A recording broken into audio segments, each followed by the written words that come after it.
Hello বন্ধুরা, আপনারা দেখছেন ডিজিটাল সবকিছু ইউটিউব চ্যানেল। তো বন্ধুরা, এবার ইপিএফও সদস্যদের জন্য দারুণ সুখবর। আপনারা জানেন যে সরকারি এবং বেসরকারিভাবে কর্মচারীদের অনেকেরই ইপিএফও সুবিধা আছে এবং সেই সমস্ত কর্মচারীদের জন্য এক দারুণ সুখবর নিয়ে আসা হয়েছে এই এমপ্লয়িজ প্রভিডেন্ট ফান্ড অর্গানাইজেশনের তরফ থেকে। 2024-25 অর্থবর্ষে প্রায় 1.5 কোটির মতো ইউএএন নাম্বার ইস্যু করা হয়েছে, যেখানে বেশিরভাগ সদস্যরাই তাদের আধার যাচাই করতে পারেননি এবং এই ইপিএফও অ্যাকাউন্টকে সক্রিয় করে তুলতে পারেননি।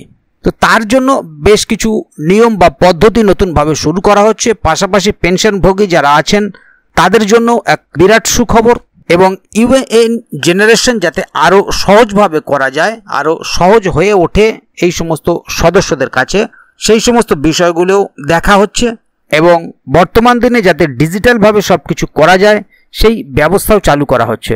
সব মিলিয়ে বলা যায় যে এবার মুখ দেখালেই ইউএএন নাম্বার আপনার সামনে হাজির হয়ে যাবে বা আপনি পেয়ে যাবেন।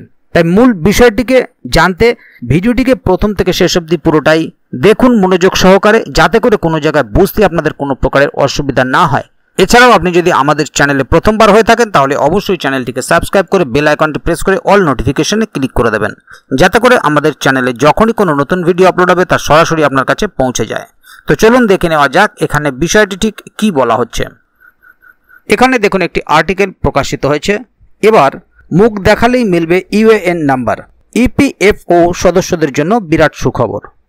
সরকারি ও বেসরকারি কর্মচারীদের জন্য এবার বিরাট সুখবর নিয়ে আসলো ইপিএফও। বারবার মোবাইল নম্বর হারানো বা ভুল তথ্যের জেরে ঝামেলায় পড়তে হচ্ছিল তাদের এবার সেই ভোগান্তি শেষ করতে চলেছে ইপিএফও। এবার থেকে ফেস অথেন্টিকেশন প্রযুক্তি চালু হতে চলেছে। জানা যাচ্ছে এর মাধ্যমে ঝামেলা ছাড়াই তৈরি করা যাবে ইউএএন নাম্বার। ডিজিটাল রূপান্তরের পথে এবার ইপিএফও। বর্তমানে প্রযুক্তির সঙ্গে খাপ খাইয়ে চলতে ডিজিটাল পরিষেবায় রূপান্তর ঘটাচ্ছে ইপিএফও। এবার তাদের এই ডিজিটাল পদক্ষেপের নয়া সংযোজন ফেস অথেন্টিকেশন। এর মাধ্যমে ব্যক্তিগত পরিচয় যেমন যাচাই করা সহজ হবে, আগের মতো ওটিপি বা ফিঙ্গারপ্রিন্টের উপরেও নির্ভর করতে হবে না। কিভাবে কাজ করবে ফেস অথেন্টিকেশন? ব্যবহারকারীরা এবার নিজের মোবাইল বা কম্পিউটার ব্যবহার করে ক্যামেরায় মুখ দেখে ইউএএন নাম্বার জেনারেট করতে পারবে। এর ফলে আগের মতো ভুল মোবাইল নম্বর বা ভুয়ো তথ্যের জন্য ইপিএফও অফিসে দৌড়াতে হবে না। সব কিছুই হয়ে যাবে ডিজিটালের মাধ্যমে। ইউএএন জেনারেশন আরও সহজ। ইপিএফও এর পক্ষ থেকে সম্প্রতি জানানো হয়েছে যে এই নয়া পরিষেবা সদস্যদের তথ্য সুরক্ষিত রাখবে। ফেস অথেন্টিকেশন প্রযুক্তি যেমন ব্যবহারকারীদের তথ্য যাচাই করবে নির্ভুলভাবে, ঠিক তেমনি জালিয়াতি বা ফেক অ্যাকাউন্ট তৈরি করার সম্ভাবনাও অনেকটাই কমাবে। পেনশনভোগীদের জন্য বিরাট সুখবর।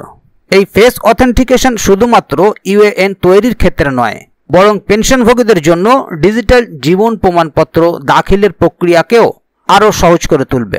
মাই ভারত প্ল্যাটফর্মের সঙ্গে যৌথ উদ্যোগে এবার এই প্রযুক্তির মাধ্যমে বাড়িতে বসেই পেনশন ভেরিফিকেশনের সুবিধা চালু হতে চলেছে ইপিএফওতে।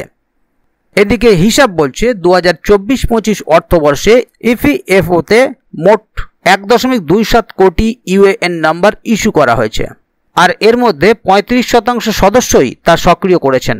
এবার এই সংখ্যা আরও বাড়াতে পারে বলে মনে করা হচ্ছে, কারণ অনেকেই এখনও ভুল তথ্য বা আধার যাচাইকরণের কারণে নিজের অ্যাকাউন্ট সক্রিয় করে তুলতে পারেননি। তাহলে বন্ধুরা বুঝতেই পারছেন এখানে বিষয়টি ঠিক কী বলা হলো। মূলত 2024-25 অর্থবর্ষে যে সমস্ত ইউএএন নাম্বার ইস্যু করা হয়েছে তার মধ্যে 35%ই সক্রিয় হয়েছে, বাকিটা সক্রিয় হয়নি। ভুল তথ্য বা ভুল মোবাইল নাম্বার বা আধার যাচাইকরণ করতে পারেননি তাই। তো এবারে নতুনভাবে ফেস অথেন্টিকেশন আসছে এবং এই ফেস অথেন্টিকেশনের মাধ্যমে আশা করা যাচ্ছে যে প্রত্যেকেরই ইউএএন জেনারেশন আরও সহজ হবে এবং নির্ভুলভাবে হবে। সেক্ষেত্রে পুরনো দিনের মতো ওটিপি বা ফিঙ্গারপ্রিন্টের ওপরে নির্ভর করে থাকতে হবে না। পাশাপাশি যদি এ বিষয় নিয়ে আগামী দিনে আরও নতুন কোনো আপডেট আসে তাহলে অবশ্যই আপনাদেরকে এই চ্যানেলের মাধ্যমে জানিয়ে দেওয়া হবে। সেই কারণে চ্যানেলটিকে সাবস্ক্রাইব করে অবশ্যই চ্যানেলের সঙ্গে থাকবেন, যাতে করে এ বিষয়ে আগামী দিনে আরও নতুন কোনো আপডেট আসলে তা সরাসরি আপনাদের কাছে পৌঁছে যায়। তো বন্ধুরা, আজকের গুরুত্বপূর্ণ ভিডিও আপডেটটি এখানেই শেষ করছি। ভিডিওটি সম্বন্ধে আপনাদের মতামত এবং আপনারা কে কোথা থেকে ভিডিওটি দেখছেন অবশ্যই কমেন্ট বক্সে লিখে জানাবেন। ভিডিওটি ভালো লাগলে অবশ্যই একটি লাইক দেবেন এবং বন্ধুদের জানার সুবিধার্থে ভিডিওটিকে শেয়ার করবেন যাতে তারাও বিষয়টি সম্বন্ধে জানতে পারে। ভিডিওটি শেষ পর্যন্ত দেখার জন্য অসংখ্য ধন্যবাদ। আবার দেখা হবে আগামী ভিডিওতে। ততক্ষণ পর্যন্ত ভালো থাকুন, সুস্থ থাকুন। ধন্যবাদ।